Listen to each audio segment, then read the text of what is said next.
Kenny's in trouble. He's going to run. He's going to get the first down. Don't sleep on those legs. Oh, he faked the slide. Sauce time.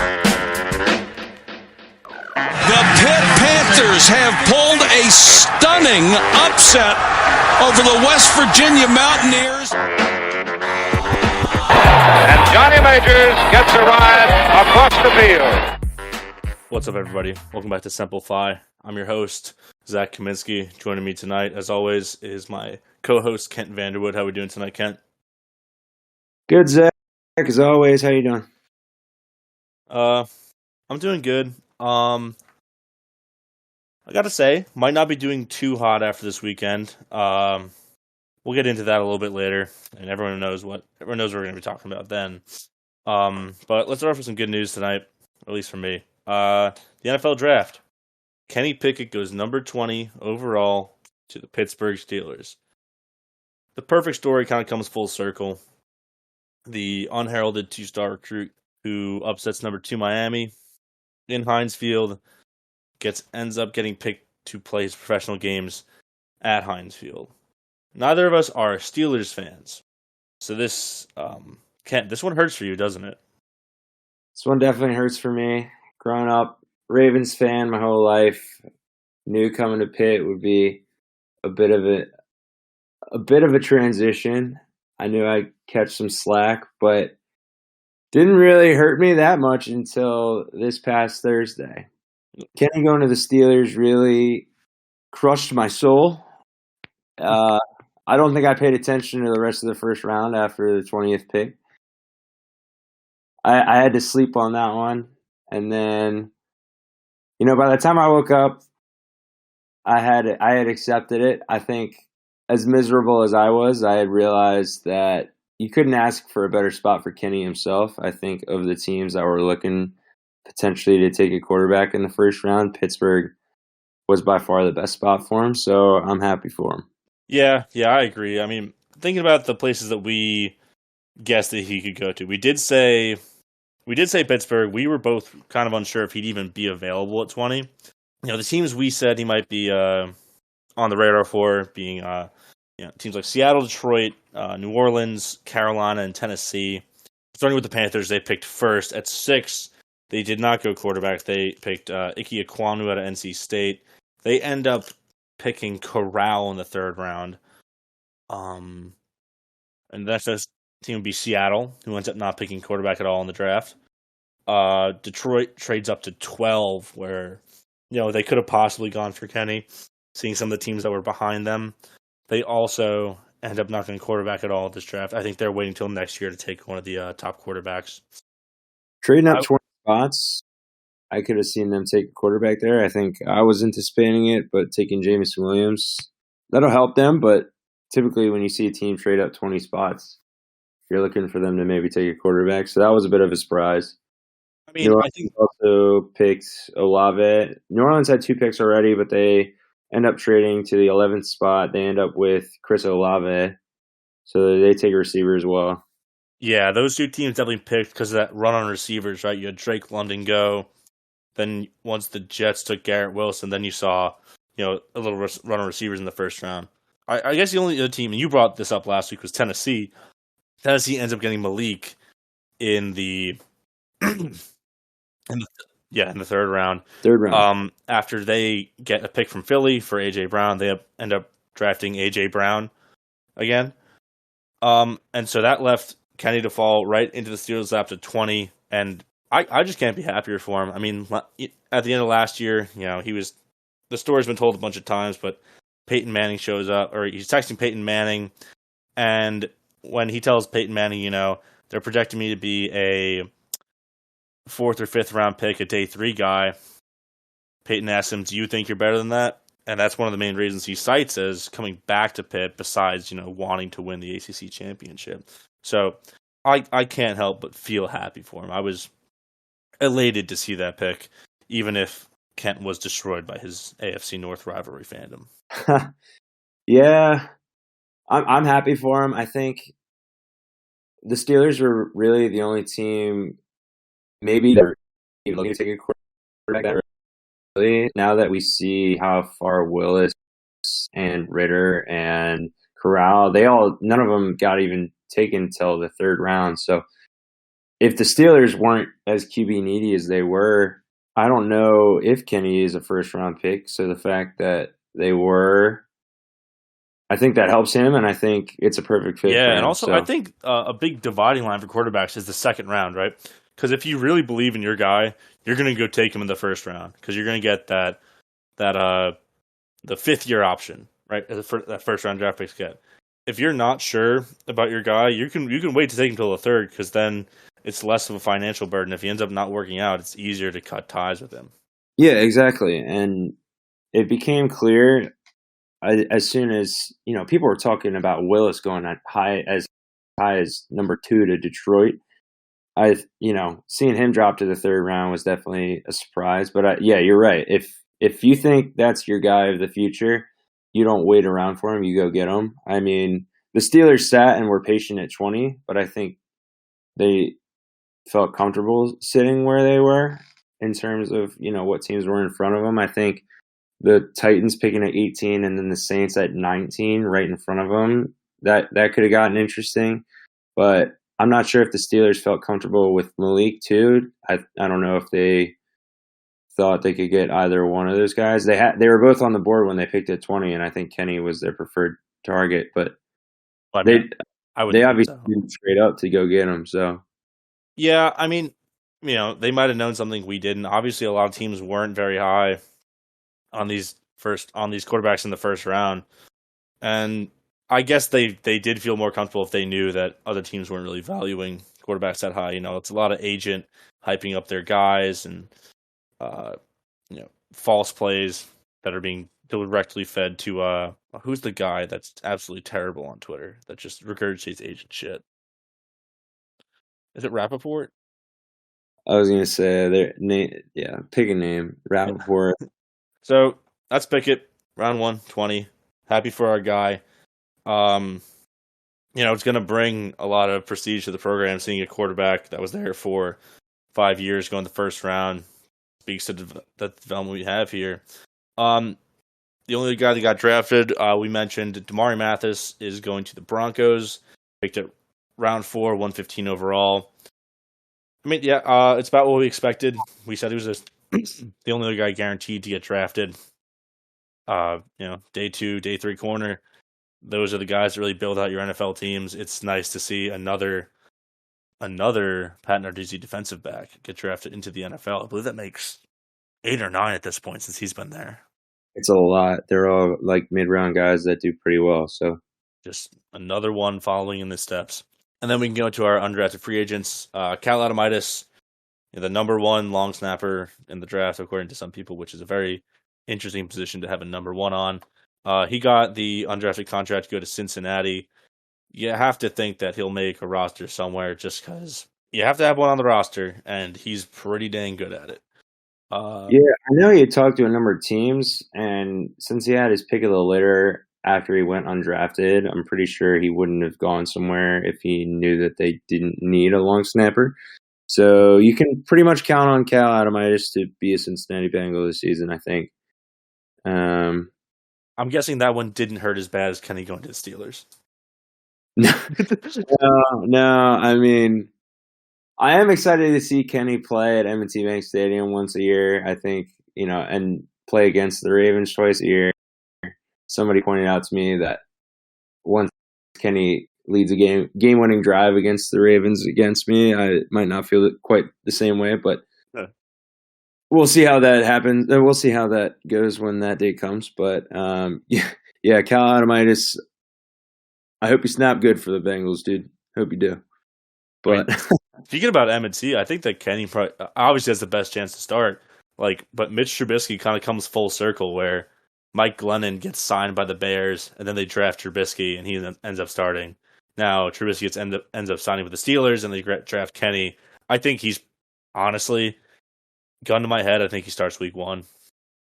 Yeah, I would say my expectations for Kenny, I would say maybe, I don't know. I'll be interested to see the schedule come out. I think, May 12th, the schedule comes out.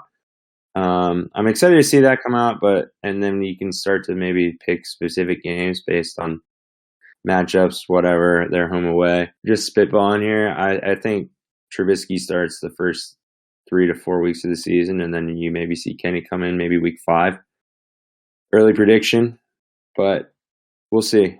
I would say he's a week 1 starter just because they invested a first round pick into him, and I think he's the whole thing with Kenny is that he was the most NFL ready prospect this year.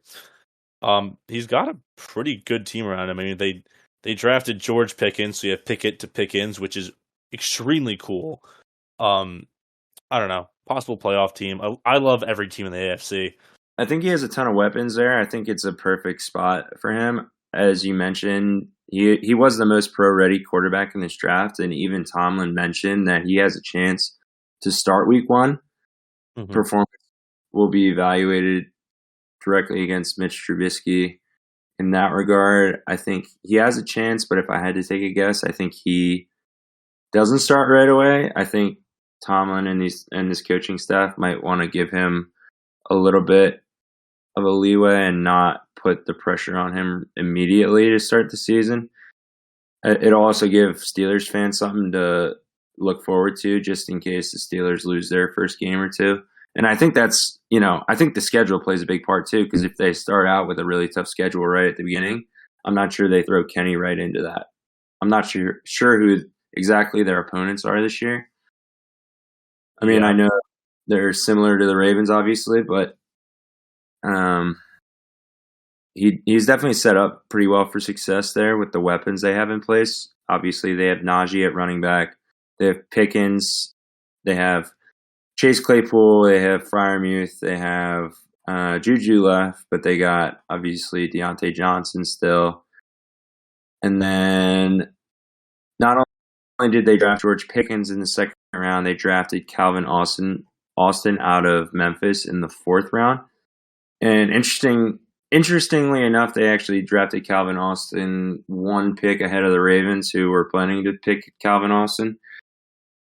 Calvin Austin is a small, speedy guy, which I think complements the Steelers' receiving core very well. They have, some big body receivers and some skill, I guess, route runners, and then you get the small, speedy guy in Calvin Austin. So I think he has plenty to work with there. We'll see how they do with the offensive line. I'm not sure they did a whole lot to really revamp and strengthen that this offseason. I'm trying to think just off the top of my head, but I can't think of any big additions to that offensive line. I might be missing something, but we'll see. Yeah, I'm not too sure they really addressed O-line. I don't know. I don't really keep up with the Steelers. I'm not a fan. But yeah, I agree. He's put in a really good situation, especially with skilled weapons. And if they're doing the same Big Ben, just get the ball out in 2 seconds offense, Kenny Pickett's going to be able to run that pretty well. I will say, shout out to Calvin Austin for the funniest college football play of 2022, catching signaling for a fair ball and then still running back a touchdown against Mississippi State, causing Mississippi State to lose to Memphis. Real quick, before we move on, I want to touch on the other undrafted free agents.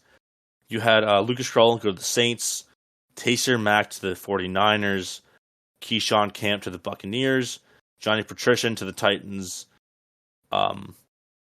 Trey Tipton to the Steelers rookie minicamp. Trey Tipton is a million years old. He's a 30-year-old rookie. And then Kirk Christodoulou to the Giants rookie minicamp. I advise everyone to go look at Kirk Christodoulou's Instagram right now. Pause the podcast and look at the graphic he posted for the Giants rookie minicamp invite. It's ridiculous. It's so bad. Oh my god. Yeah, I thought it was funny, but yeah, it's bad. I'm like, dude, you could definitely get any graphic designer anywhere could make you something that looks better than that. But hey, man, hats off to you. This is your moment. I'm happy for you. Oh no, I'm happy for you. But did you really have to get the? I don't mind that. The just recoloring of the jersey. Okay, I get that. There are so many people who just put the other jersey on you. is the helmet that really, really throws me off. How they did the helmet, especially the logo on the helmet on the lower half of the image. You just gotta look at this. This is amazing stuff. I'll probably post it to the podcast Twitter. I'm going to look at it again right now. It's just so funny. Like, oh my god, dude. Dude, did he post it twice? No, it's that new feature where it's like this account and this account. Oh yeah, that's stupid. But I was like, did he just post it twice just to be funny? But dude, yeah, that's bad. Wait a minute. This gets even better. Look at his NFL draft picture from like his agency, the Prozone agency. They took that picture and just flipped that picture of Kirk, which is also another 4 posts down, the one where he's pointing. They flipped the direction and just because he's wearing like 89. It looks like he's wearing like 80 something in the photo. And they just repurposed. Oh my god, that's awesome, dude. Oh my god. I was gonna say the numbers are like the point, like they're the pointed tops, like the pit numbers. Like they just took it. They didn't try and adjust it at all. They didn't actually take a Giants jersey. They just changed the colors on his pit uniform. Well, yeah, I mean, and the one on the bottom is the like the older classic, like the what was it, the 2019? Yeah, with the white numbers. I think 2018, I believe. Yeah, with like the retro jersey before they did the full-time retro. But yeah, Kirk, you could have gotten. I could have given you a much better graphic than that, buddy. Hit me up. Yeah, the guy who did this. I'm looking through his page right now. Gotta be a friend of Chris D'Elia.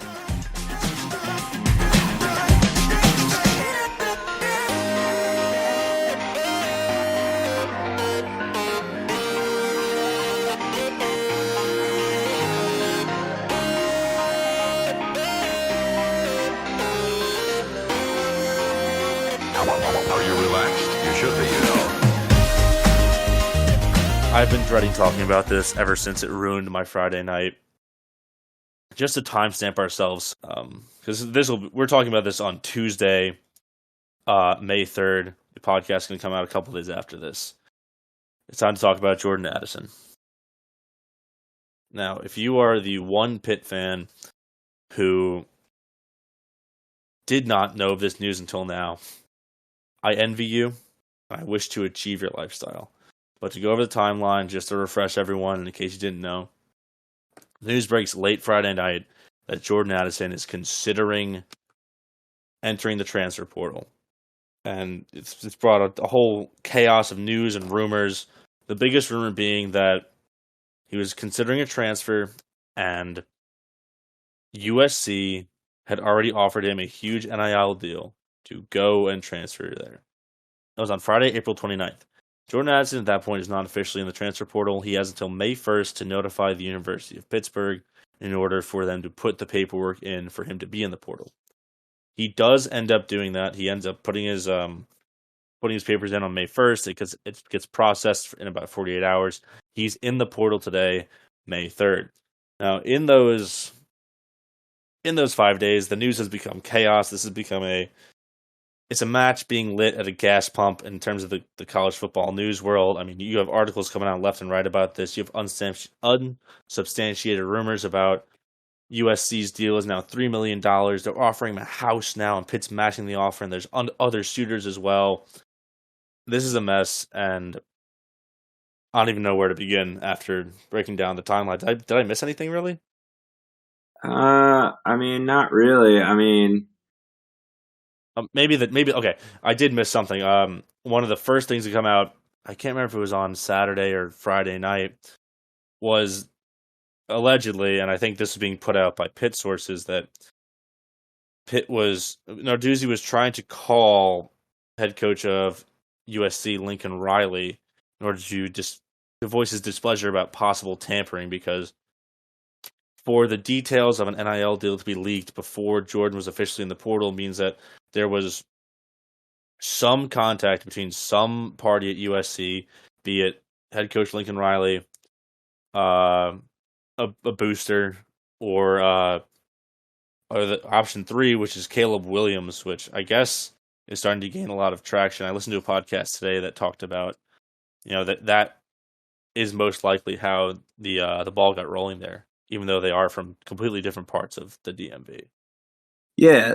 So being from Maryland, I was seeing reports that Jordan Addison was leaving possibly for USC to join Caleb Williams because they're both from Maryland and they are therefore best friends. But it makes no sense because Caleb Williams is from the DC area and Jordan Addison is from Frederick, Maryland. And if you're from Maryland, you know that Frederick, Maryland is nowhere near DC. Frederick, Maryland is west of Baltimore. It's northwest Maryland. It's very close to the Pennsylvania border, and obviously DC's the southernmost part of the state. A kid from Frederick and a kid from DC are about as close as a cat and water. Like they're Well, hold on. I don't know if it's completely overblown. Like Maryland's not a huge state. I don't think that like they're. I think it's a little overblown. It's like, oh, they're best friends. Like, he's going to play with his friend. But like thinking about like the high school like 7-on-7 camp circuit and shit that like goes on. Like they probably know each other from just playing in the same state. I don't think like you should believe reports like, oh well, like it's the number one reason. But I do think that like having a player who's from the area couldn't have hurt USC if they truly are recruiting him, right? I mean, yeah, I'm sure it didn't hurt. I mean, fun fact, I actually played against Jordan Addison in high school. Holy shit. Yeah, my high school played his high school. I mean, I was a senior when he was a freshman. I don't think he got in the game, but I actually did double check today. He was on the varsity roster as a freshman, but yeah, I mean, it's not like anybody on my team, and my high school is way closer to his high school than anywhere near DC is. Nobody on my team is friends with anybody on that team. I mean, take that as you will, but I mean, we did all the 7-on-7 stuff too, but I mean, yeah, take that as you want, but I mean, there's other parts of this story I think that are more important for sure. I mean, I think USC, I think the draw is there in terms of him being able to play in LA, and I'm not sure if Pitt matching the offer is exactly true. I mean, we don't know exactly what all USC or some of these other big schools with major boosters might be offering versus what Pitt can offer. I mean, yeah, also, I think a lot of the reporting about the money specific reporting is all conjecture. It's like you can't really. It's not from any reputable sources. Like, for fuck's sake, one of the sources reporting this is Jack Mack at Barstool. Like, I don't doubt that USC, the coach at USC could whip up boosters to get a $3 million NIL deal. That's paltry cash for some fucking rich LA people. But I wouldn't take any of the reporting on the exact dollar amounts as word. Yeah, there's no way all that information's out there right now. I think it was also interesting. He flew to Las Vegas and not LA when nobody knew where he was and nobody knew if he was actually in the portal or not. That was a chaotic day. I mean, it was Friday night and then going like through the day on Saturday. Like nobody really knew anything. Everybody was just kind of like jumping to conclusions left and right about like where he was. There was pictures of him at the airport showing up. A picture of him at the baggage claim, it looked like, in Las Vegas then surfaced, and it became clear that he was in Vegas and not in LA, which was interesting. But that's good news, I guess, if you're a fan of other teams that might be lobbying for him, like Texas or Bama. But I mean, one thing's clear, like there was some tampering going on. There's no way this is a clean story. And I know like ESPN guys that are freaking out about it. I mean, they're rightfully so. I mean, it's weird seeing Pitt as like the headline top college football story, but it's for all the wrong reasons. Yeah. I mean, I guess the thing with like the tampering, right, is like, it's like I kind of waffle back and forth, and it's like I want to get really mad about this online. And in a moment of weakness, I did, and now I have a lot of clout with Oklahoma fans online. My tweet keeps getting likes, and I want it to stop. So boomer sooner, I guess.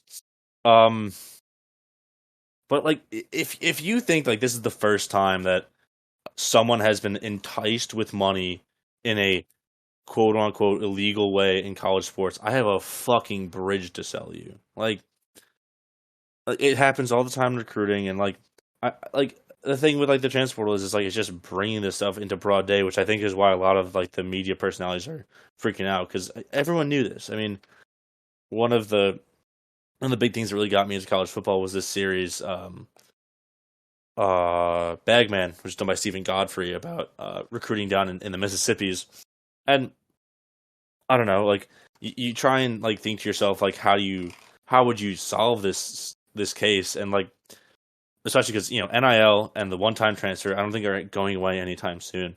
I really do think that the only solution for like a situation like this where you want to try and or you want players to be able to get paid for what they're worth and try and keep this ecosystem where these smaller mid-major schools have chances to go on these like sustained two-year runs with like these special players they have, is I think you have to just do pay for play. Basically, you have to allow the school to directly pay the player and legalize that and formalize that somehow, maybe with a salary cap, and professionalize it. For all I care, the schools make so much more money off athletics than they do any other facet of the school. It's proven that a national championship in football brings more students into your enrolling, like your incoming class, than anything else that the school fucking has. But like any rule that they implement is going to be ignored. The NCAA has no power. I mean, they don't do shit. They're just going to get rolled over by the Supreme Court. So I think the reason why we got to this point is that they allowed NIL to happen with no rules. They had no foresight. They just kind of let it happen. After years and years saying that the athletes can't get paid, they didn't plan for anything. They didn't plan for a second if in the case that athletes could get paid. And we're feeling the consequences. And like unfortunately, we happen to have a really good player at a time where it is kind of lawless because the NCAA sat on their hands. And it'll normalize and even itself out soon. There will be a solution reached, which I personally believe is paying the players directly from the school.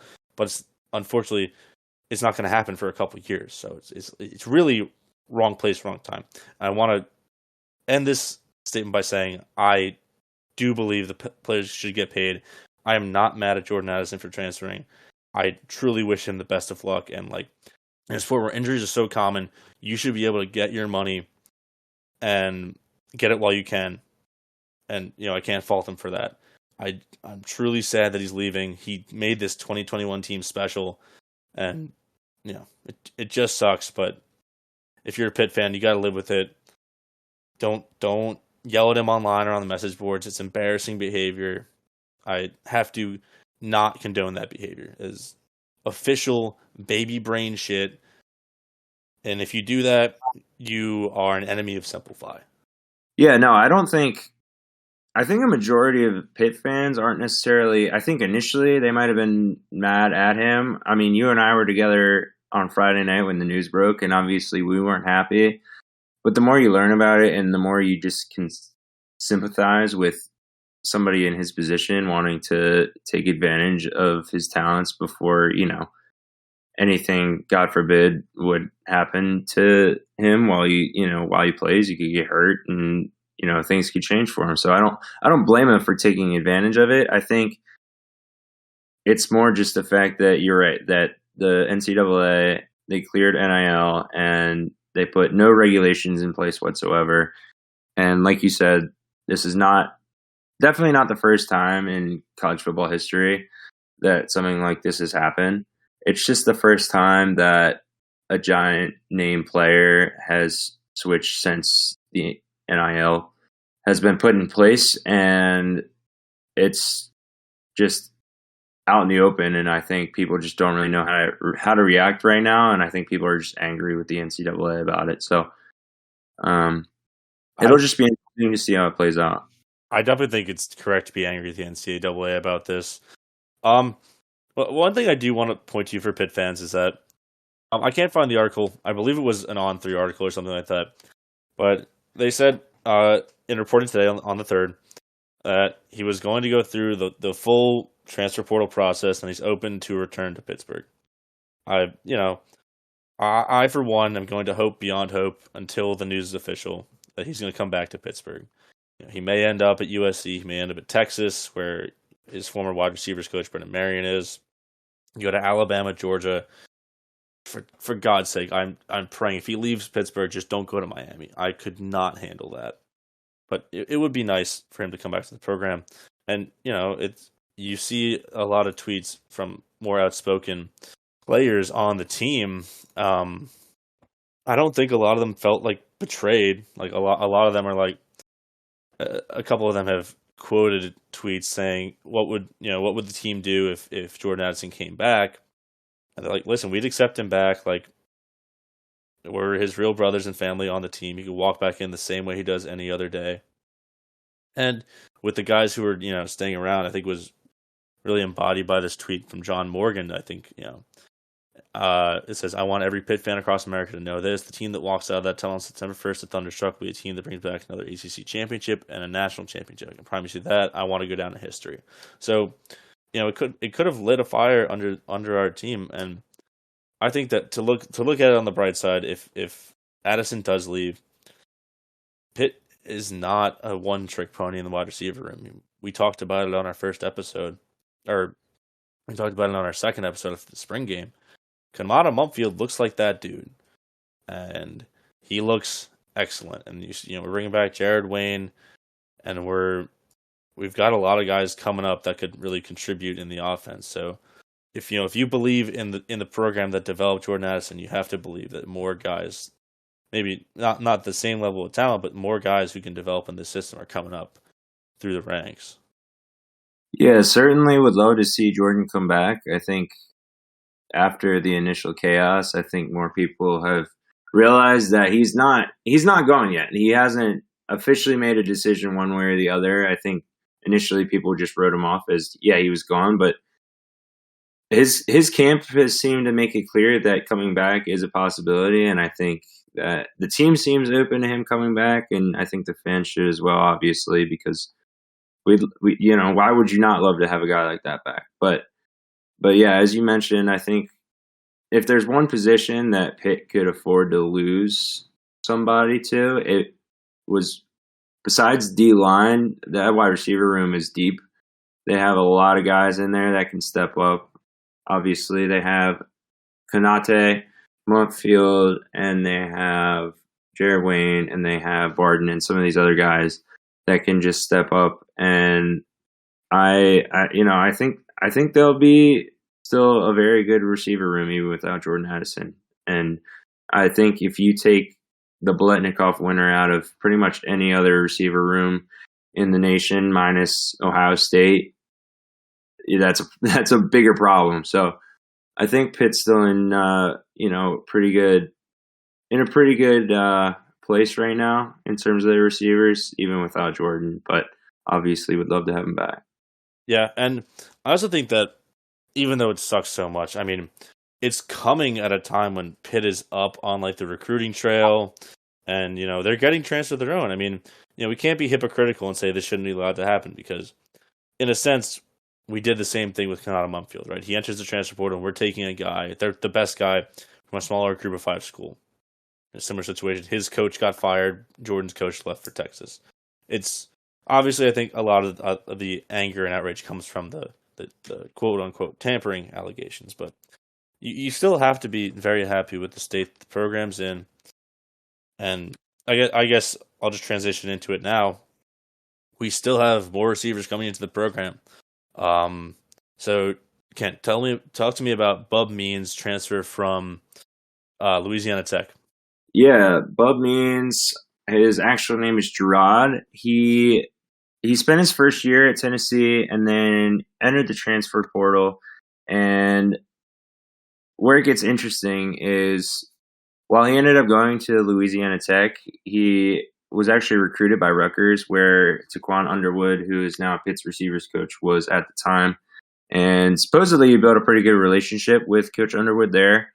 And then after going to Louisiana Tech for a year and entering the portal again, Coach Underwood reached out to him. And this time, obviously, it worked because we now have Bub Means. Bub Means comes in at kind of a perfect time.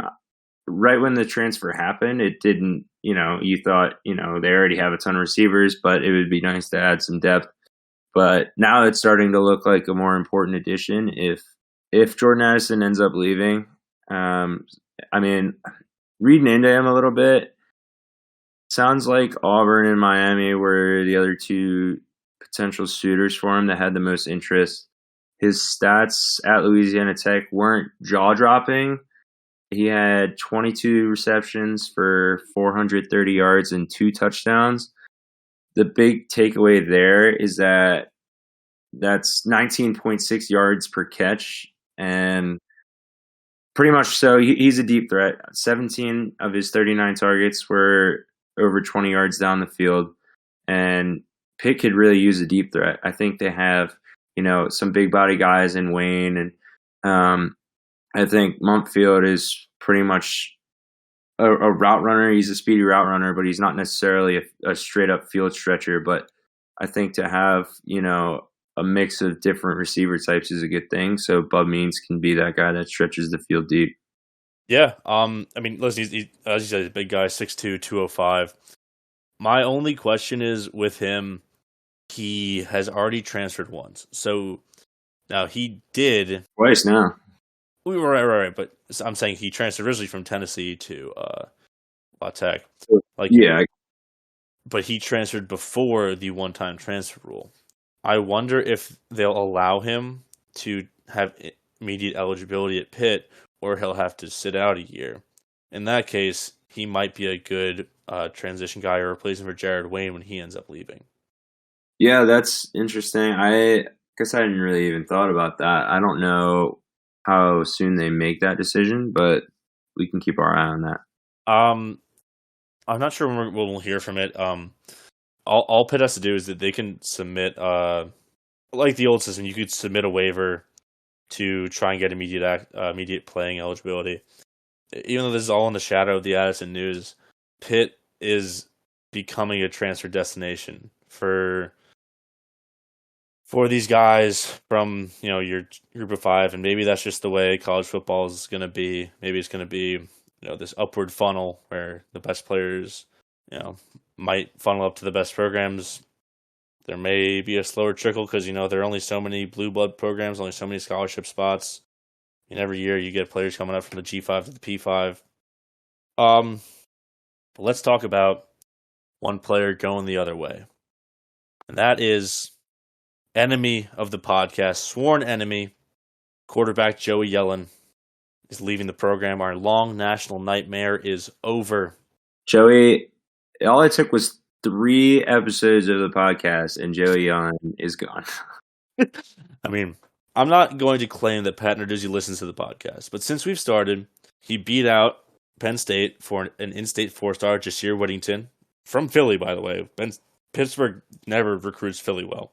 In the 24 class, so that's 2 years ahead of time. So he already got on that one.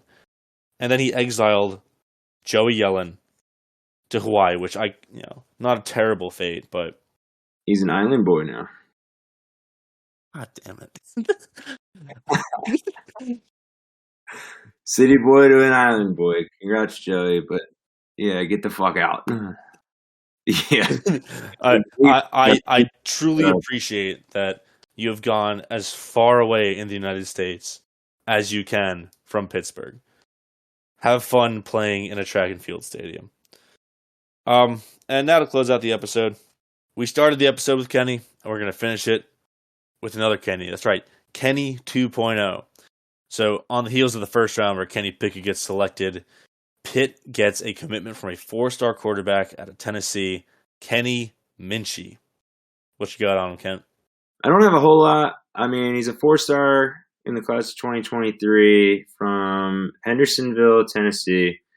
Sounds like Signetti and the assistant QB coach offered him on February 22nd. He took his unofficial visit on March 26th, and then not sure if it's a coincidence, but he commits the day after Kenny gets drafted in the first round by the Pittsburgh Steelers. So I really don't think it's a coincidence. I mean, you see a guy from a school you got an offer from that goes to the NFL, and you're gonna say, "Well, goddamn, I think I can go to the NFL too." Just to see who the competition was for Kenny Minchey. He had a total of 12 offers, including Pittsburgh. We beat out teams such as Houston, Memphis, Michigan State, Tennessee, in-state obviously, Vanderbilt, Virginia Tech, and West Virginia.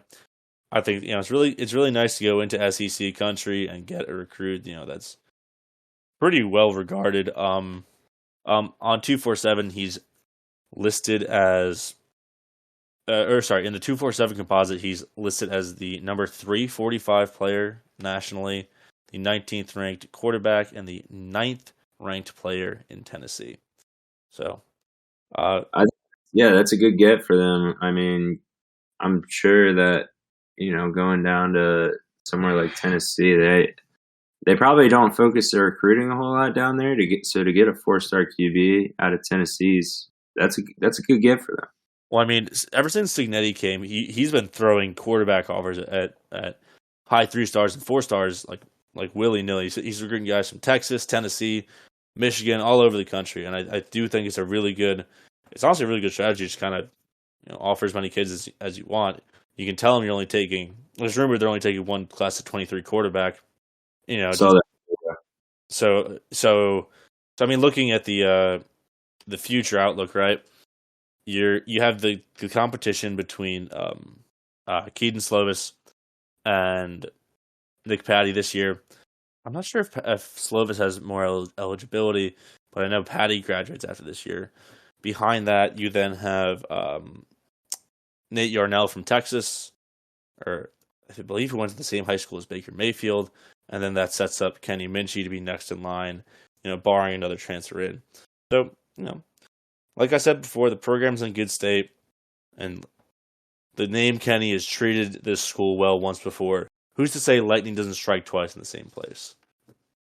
Good point. Yeah, it'll be interesting. All right, that's going to be all from us this week.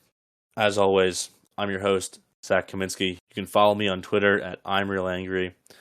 My co-host, Kent Vanderwood, you can follow him on Twitter at Kenton_VW. Make sure to follow the show at SimplifyPod on Twitter. Tell a friend if you got a question that you want us to answer on a show, you think will make for a good show topic. DM the show account. DMs are always open. We'd love to interact with the people who listen and, take some questions. It would be really fun for us. With that, thanks for listening. We'll see you again next week.